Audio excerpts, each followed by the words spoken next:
Hello and welcome back to Squirtified Engineering. We are now on episode 3 of my Toyota Supra Mk3 1989. Hopefully I will get the correct text this time on the title page, so there won't be any more confusion. I did have some sound problems which I corrected, which meant that I uploaded a new clip. Is there a way to upload, sort of re-upload a clip so that I don't have to create a new spot? If you know, please tell me. I will start by talking a bit about this channel, so you may skip ahead if you don't want to listen to me ramble on. This channel is first of all, for me, a way to sort of reclaim my life and put me back in control. It's also an outlet for me.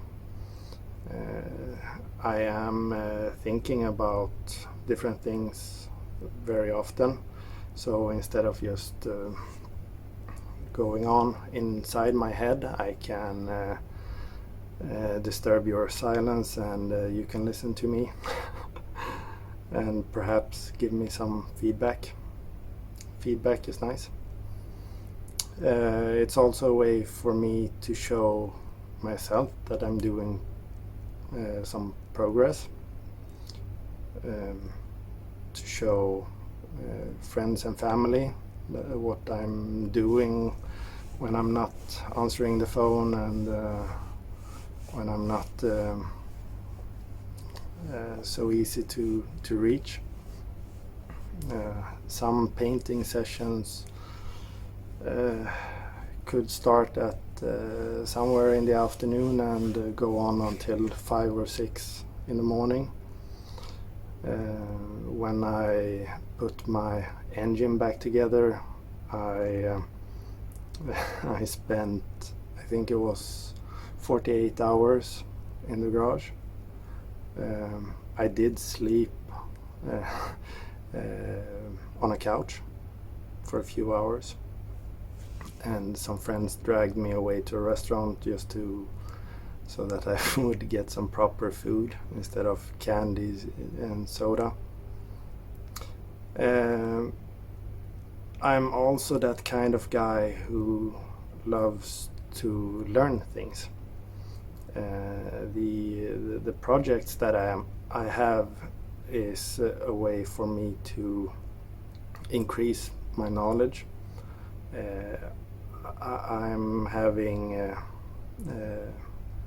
Usually I'm having difficulties taking in theory, so when I can apply the theory somehow, it becomes more clear for me. So I do like school and so on, and I don't think I will ever come to a point where I think that I can't learn anything more. Perhaps the second before I pass away in hopefully many years. I also hope that considering the way people are interacting now,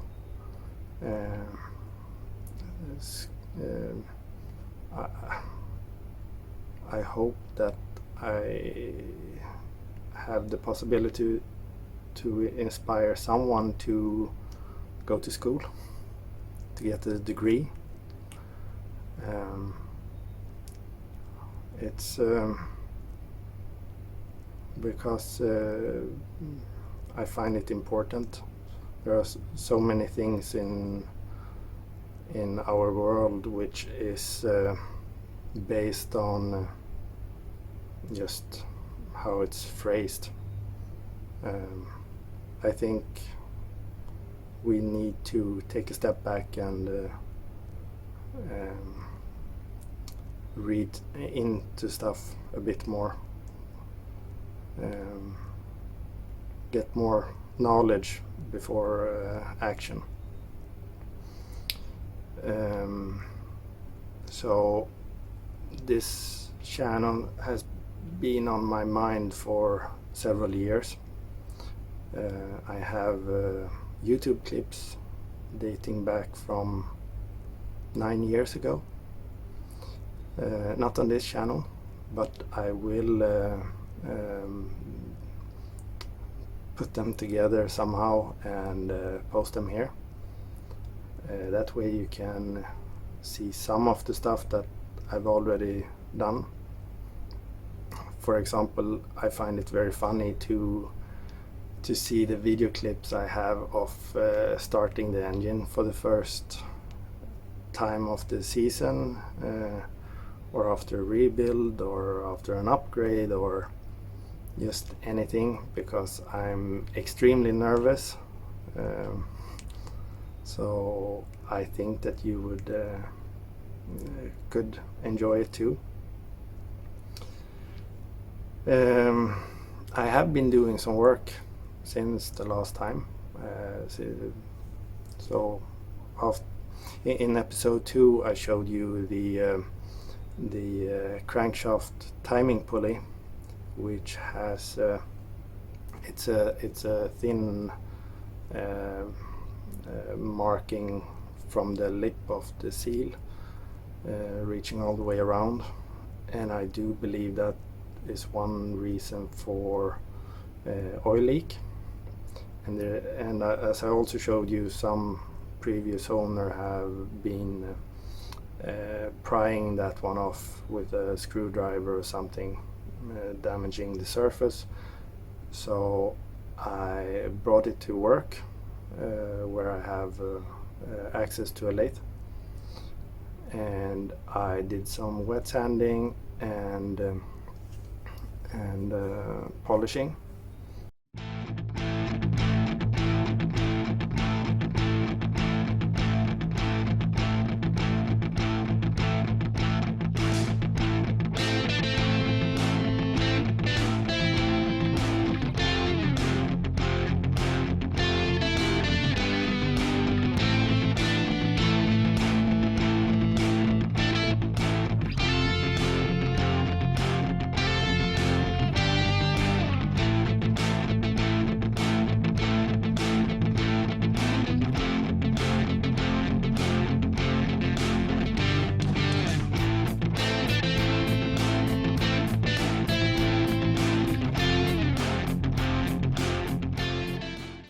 To sort of at least improve the condition.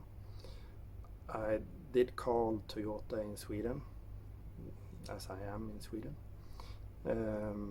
and they wanted around 2,200 for that one, so about $220 US. It's a bit steep. The list price in the US is $90 for one of those, and you can find them for around 60 or 70, but so far I've only found one for $90 that is willing to ship to Sweden, but we will have to pay tax and toll fees. So it would be, maybe I would save somewhere around $40 or $50. So I will try the repaired one, or the one I have, because I also think that the other oil seals were also leaking. And since this one is at the bottom of the in the setup of the engine, a lot of oil would be collected down there, and so I can't really be certain that this one is leaking. so I will try it, and I will I actually did some filming of that when I was fixing the surface, so I will switch to that now.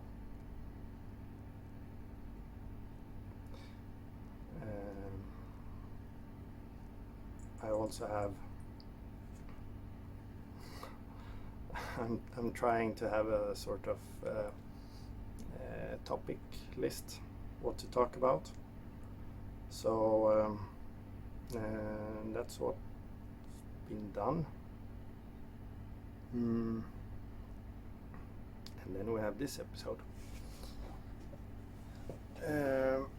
In order, the short-term plan for my Supra is to get it running, to get the annual inspection completed before winter, because then I will have about 2 years until I need to do it the next time, meaning that once the snow is cleared and they've swept all the streets, clearing all the sand and debris from the winter, I will be able to take it out as fast as possible. So I will save a little bit of time, but also if I can do some test driving this fall, I will be able to see or to remind myself of what I need to work on next. So I have a plan for this winter. I do have a renovation kit for my gearbox, so that might be one thing. My wiring is always going from semi-permanent to semi-permanent. I would like to step that up one notch and make it a bit nicer. I will also be adding a few more sensors in the engine bay, which would mean that I will add CAN communication. So I will try to build that myself. I've actually already started. So in order to have it running as soon as possible, I need to finish the service. I will pour in some temporary oil, since my Supra has been standing still for 5 years almost. I've been driving it between my spot and where I painted, but that was a few years ago, so I would like to be on the safe side. So I will run the engine up to temperature, drain the temporary oil, and then fill it up with new oil. And the fun thing about that is that I'm changing brand. Usually I've been using, well, ever since I rebuilt the engine, I've been using Castrol Edge 10W60. After some recommendations and discussing at work, I bought Motul 300B. So that one is 10W-55, I think. But if you look at the oil specification, there is, I can't remember what the actual number is called, but it's a number stating how good the oil is to stick to surfaces, and that one is higher in the Motul oil than in the Castrol Edge. So, and like most of my car related stuff, I'm buying them from the UK. so that will be a bit harder now with Brexit coming up.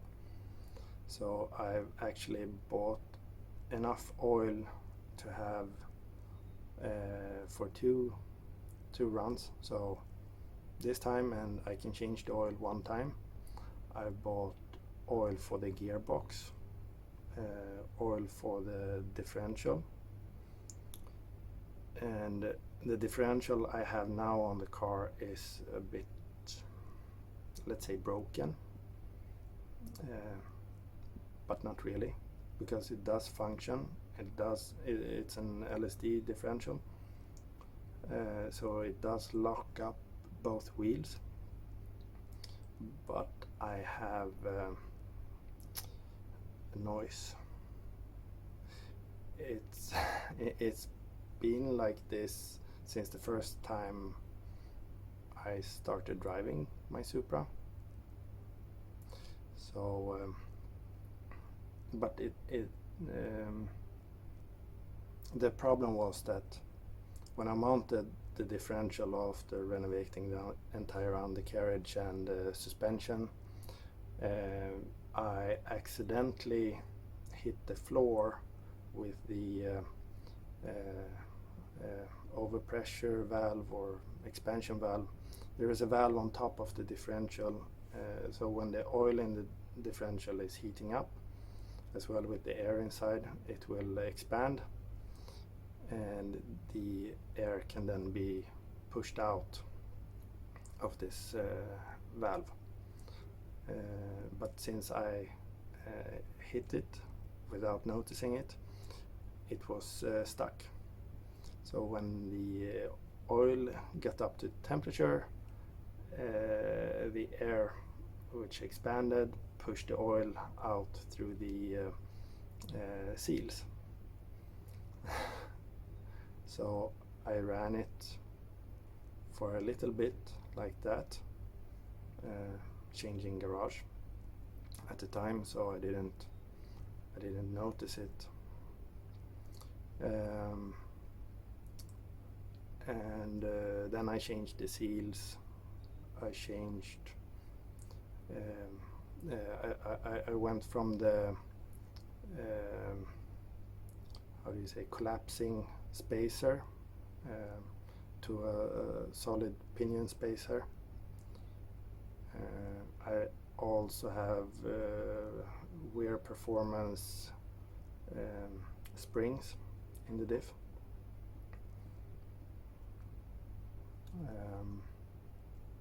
But it's been running fine, but the noise is quite terrible. But anyway, I have new oil for that, and 4 years ago I bought an extra set, a spare setup of a differential, so one which looked okay and one where the pinion was torn off. So I tried to rebuild that one myself, and that one also had a bad sound from it. So I contacted a guy who was recommended to me. So he already had all the tools needed, and he had been working on gearboxes and differentials for forever. And he told me what I missed. The pinion in my differential was twisted. So I guess that was the reason why I had the noise.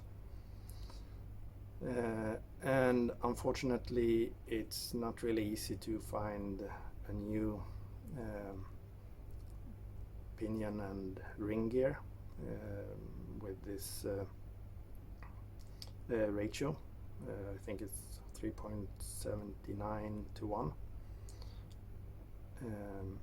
So I do know that you can buy them now for this Toyota 8-inch differential, but at the time you couldn't. So I went with a 4.11 to 1 pinion and ring gear, because I felt that if I were to spend the money on getting it rebuilt by someone else, then I might as well have new parts instead of trying to source a second-hand pinion. So it's been sitting on my shelf for 4 years. I will not install it before I drive my Supra this fall. I will perhaps do it after the inspection, but I want to. I mean, the Supra is in a sort of running condition. It's only missing panels. So I don't want to start to mess with things which might need some tinkering to work properly. But okay, back to today's episode.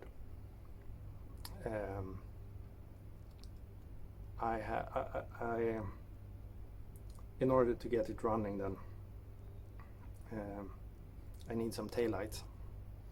I have the stock ones, the ones that came on the car, but it's not really fun to install those because I have the I'm not sure if it's the Japanese version or the American version, but it's the smaller cutout for the license plate. It's the light setup where you have the reflex area going all across the car. So I'm going to paint that one. I've had some difficulties with that one before, but I think I have a procedure now that will work. So I will fix that today. I've also brought all the moldings, side moldings. I started on those, I think it was in 2012. So I've continued of some of the moldings, the smaller ones. So there is a mix of moldings that either need a fresh coat of red paint and then obviously clear coat on that.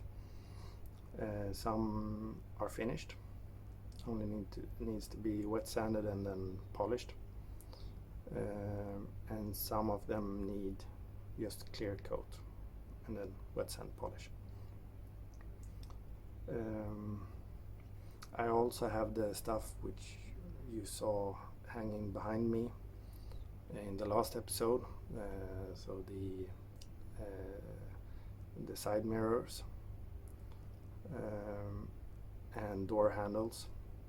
Those are red, so I need to sand them down and clear coat them if I don't sand through.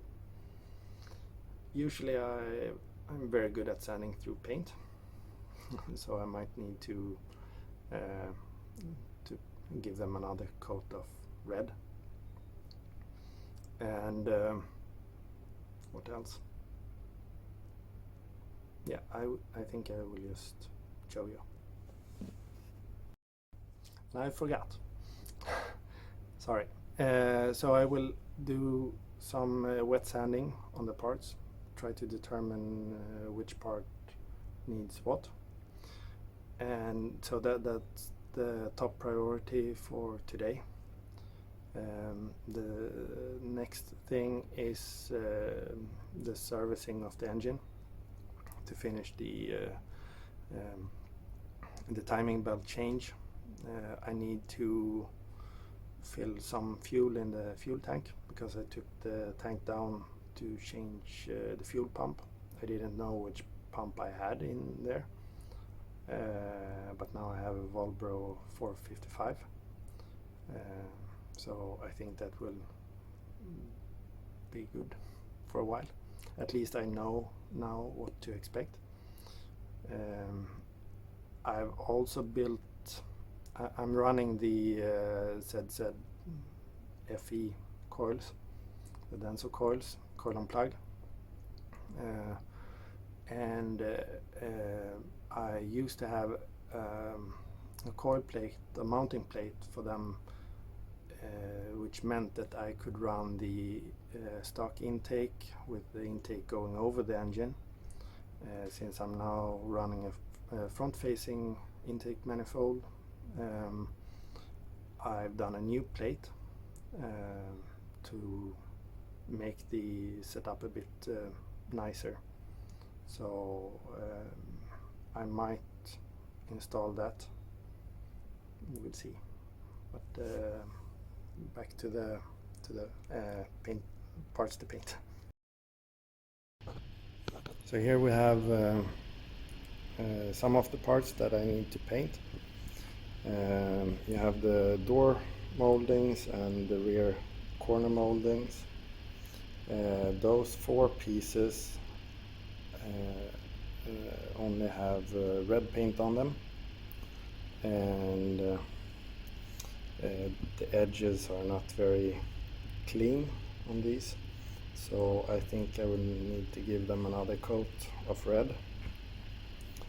The wing pieces, as you can see, I don't have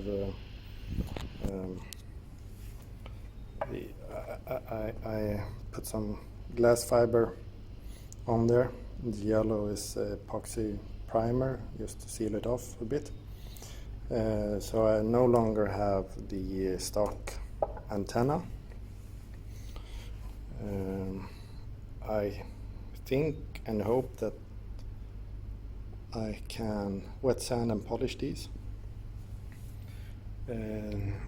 These side moldings,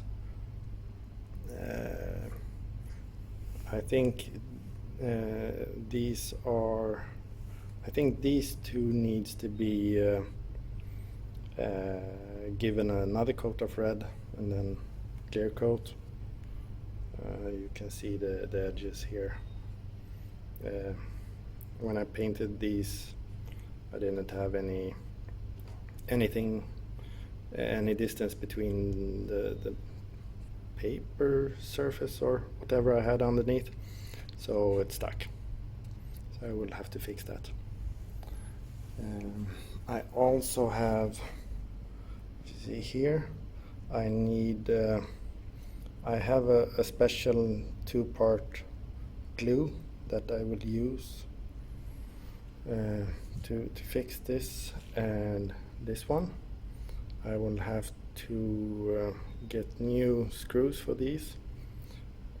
I think I will just build them myself, just take some regular stainless screws and sand them down in order to fit. So here I think I must have gone through the plastic, so I've used some glass fiber glazing to fix that. And then we have the license plate surrounding. I've been scraping off this primer. You can see here that it's been bubbling, so it reacted with the plastic. So I will remove that and take another approach.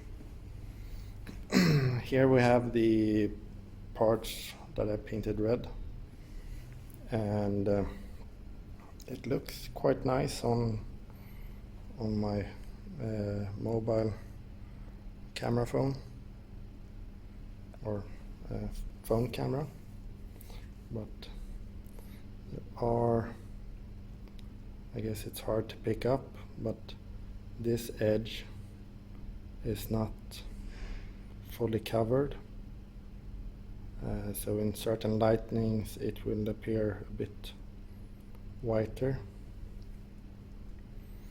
And yeah, this one you might see it here.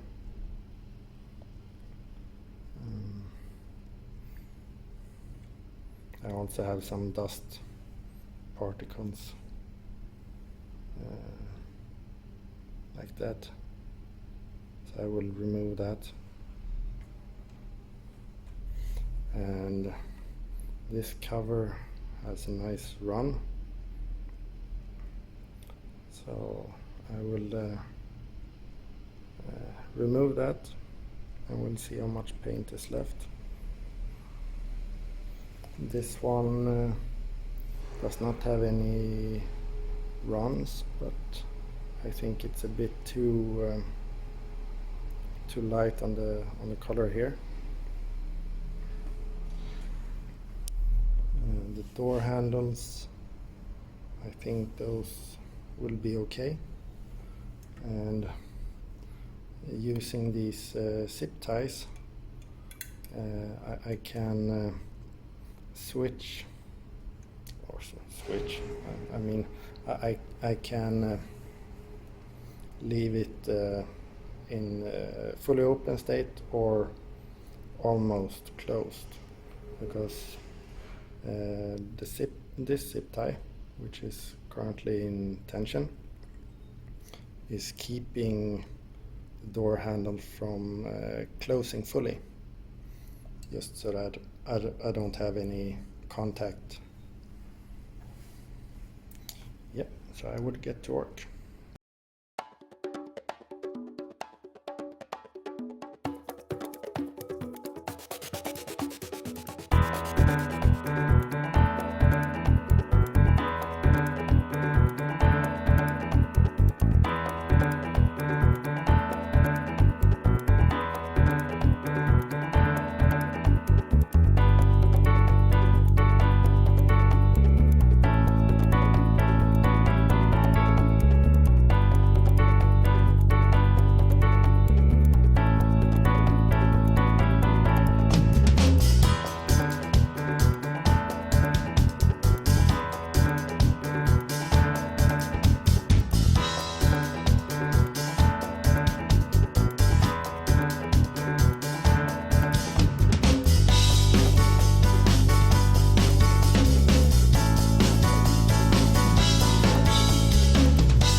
kan väl klippa sen. Ja, filmar du nu?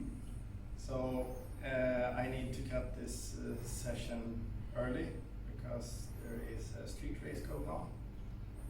So I need to go with my friend and look at that. I've been preparing some of the side moldings. So as I said before, these only have the red paint on. So I used a razor blade. I just scraped the edges to make them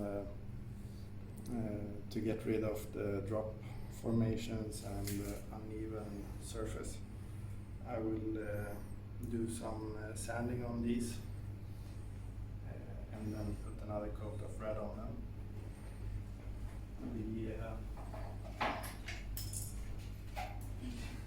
The license plate surrounding is very problematic. I've been using a razor blade to peel off the old primer that failed for me. So I will sand off the areas which will be visible later on when it's on the car, and then use a single stage plastic primer and then the red on top of that, and then we'll see how long that holds. Worst case, I will have to remove it and repaint it, but it would be a shame to have to use the stock taillights. So hopefully I can do another episode tomorrow and continue with this. I have 3 side moldings left that I need to scrape with the razor blade, and then everything needs to be sanded. Okay, thanks for watching. Please subscribe and press like, thumbs up. Bye.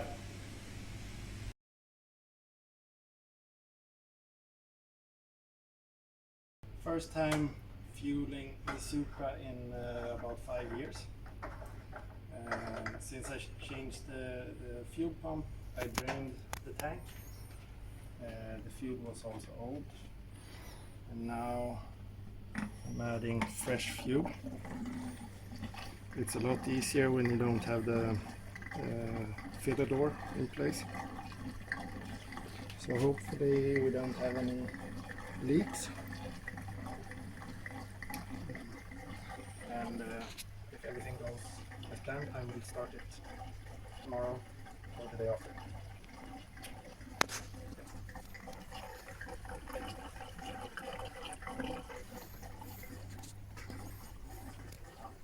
It's a lot nicer to have a camera guy. Then you can get some more action shots.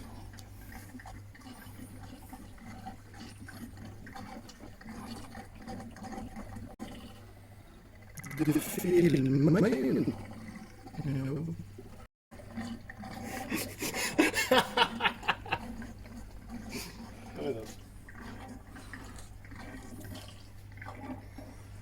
First blooper of Squirtified Engineering in Swedish.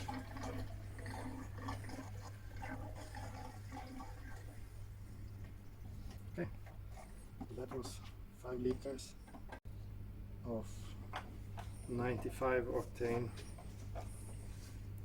fuel. It's supposed to be, but it's up to 5% ethanol. Yeah. Okay, you can stop filming.